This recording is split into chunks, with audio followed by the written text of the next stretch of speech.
Now, you saw early Tom. What do you think what's the biggest thing he developed, or what did you see in the later part of his career that he developed through his career? What made him special to you?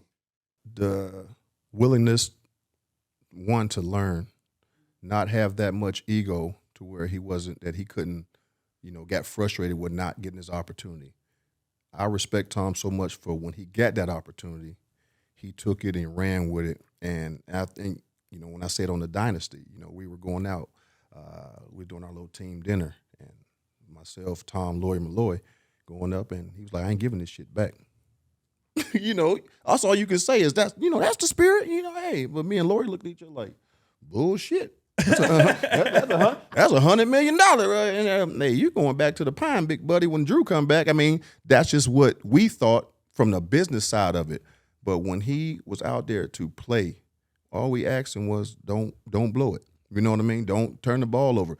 He didn't develop into Tom Brady, the best that we ever seen in our life at that time. He was still a young guy. It was, we had a run game.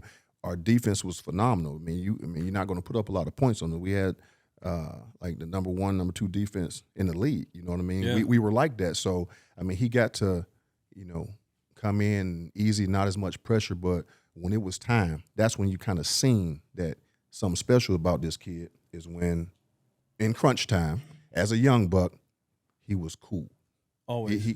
He was always real chill. Same guy. And then you start seeing him take more of a leadership role, a more vocal role, because he wasn't that vocal, before. I don't think he was that confident to get up in front of the team when you got guys, vocal guys like a Teddy Bruschi, Willie McGinnis, and those guys. They did a lot of the talking. You know what I mean? Lawyer, he was a big talker. Sometimes you got to tell a lawyer to shut the hell up, man. We're trying to go home. But he like to get the end of the speech. I know I'm gonna hear this when he see it. But sometimes I'd be like, lawyer, man, would you shut the hell up so we can go home? Long ass day, But Tom eventually became that person to, talking. He gained everybody's respect, man. So, much love to the GOAT. Was there a specific game where you're like, all right, we could win with this guy? He's a Super Bowl caliber quarterback.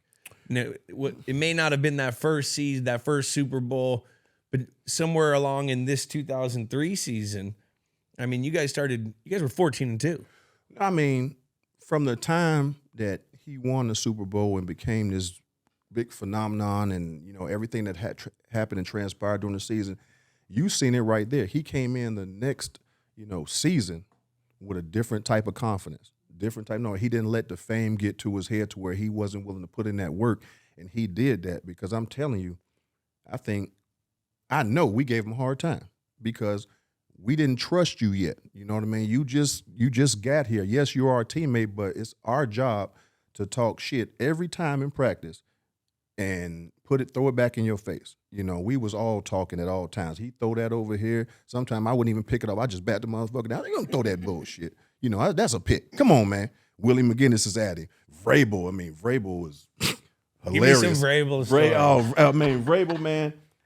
It is nothing that is off limits. When it comes to, Vrabel and his answer, whatever he might say, as long as it ain't, it might even be on a borderline personal, for Vrabel. He might say something about your mama, your sister, just anything, but that's how he motivated, you know what I mean? And like I said, he would just touch that line and back up off of it, you know what I mean? Vrabel was the guy that passing out the damn drinks before practice. It's cold as hell. We used to have to drive. See, Julian, you came in when the house was built. Yeah. We had to drive to practice, man. We in there a little bunch of Pop Warner kids with shoulder pads and helmets and Benzes and shit going to practice.